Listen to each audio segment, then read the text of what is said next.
We don't fall in love with a person, we fall in love with a symbol, a projection of our deepest needs, our unspoken wounds, our forgotten dreams. And when that symbol begins to crack, we call it betrayal. But what if betrayal is not where the story begins? What if it's where the illusion ends? Welcome to the sacred art of remembering. Today we enter one of the most painful and profound human experiences. Not just love and not just betrayal, but the mysterious space where they entwine. Because betrayal often doesn't come from strangers. It comes from those we gave our hearts to.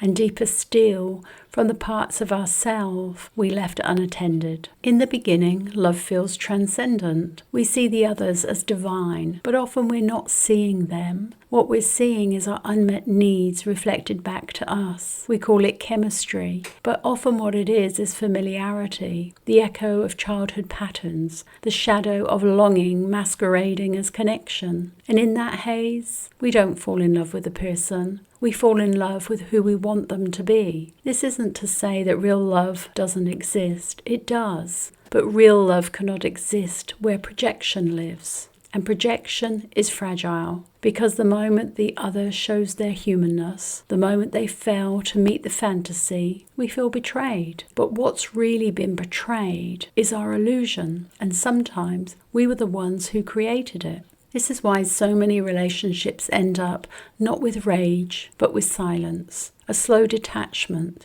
the heartbreak of unmet expectations that were never fully spoken. We don't always feel betrayed because someone lied. Sometimes we feel betrayed because they stopped performing, because they stopped holding up the ideal of love. And that hurts. Not because they were cruel, but because we built our identity around being chosen by them. But here is the deeper truth. The first betrayal is often not theirs, it's ours. When we betray ourselves for the illusion of connection, when we silence our voice to keep someone close, when we hand over boundaries in exchange for being seen, these are the soft betrayals, the ones we commit against our soul. This isn't to excuse manipulation, infidelity or cruelty. Those are real. But even then, the story runs deeper because often we stay longer after the signs appeared, long after our body whispered, "This doesn't feel safe, this doesn't feel true."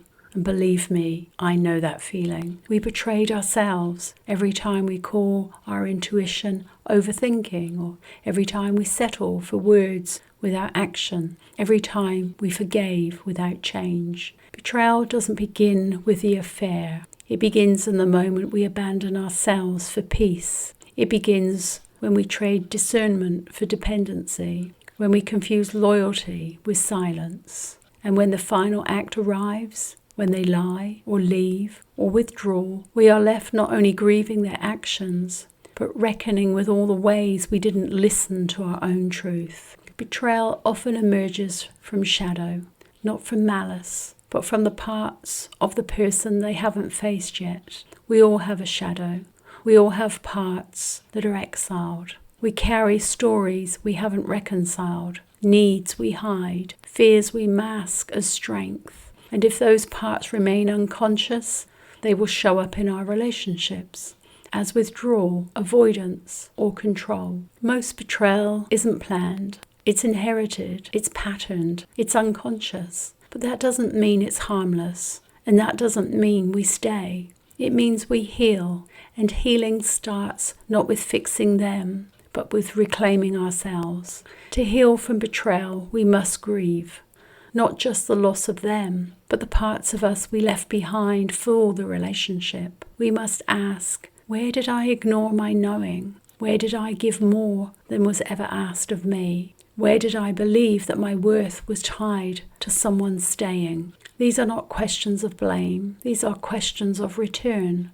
Because betrayal doesn't define your worth. It reveals where you stopped holding it. And the healing?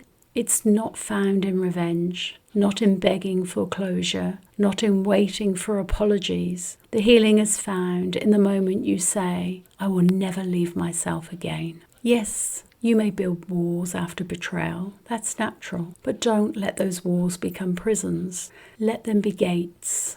Let them open only for those who bring truth, presence, and respect. Do not fear loving again. Fear abandoning yourself to be loved. The true gift of betrayal is not what it takes from you, but what it shows you. It reveals a story you've outgrown. It calls you back to the parts of yourself you've silenced. It invites you to write a new story, not from longing, but from wholeness. So when love and betrayal hold hands in your story, pause, grieve, feel, remember, and then choose you. Because the final act of healing is not letting go of them, it's choosing never to let go of yourself again. So if you've enjoyed this episode or you knew someone who may enjoy it too, please feel free to share or subscribe to the Sacred Art of Remembering for more healing, truth, and soul-led love.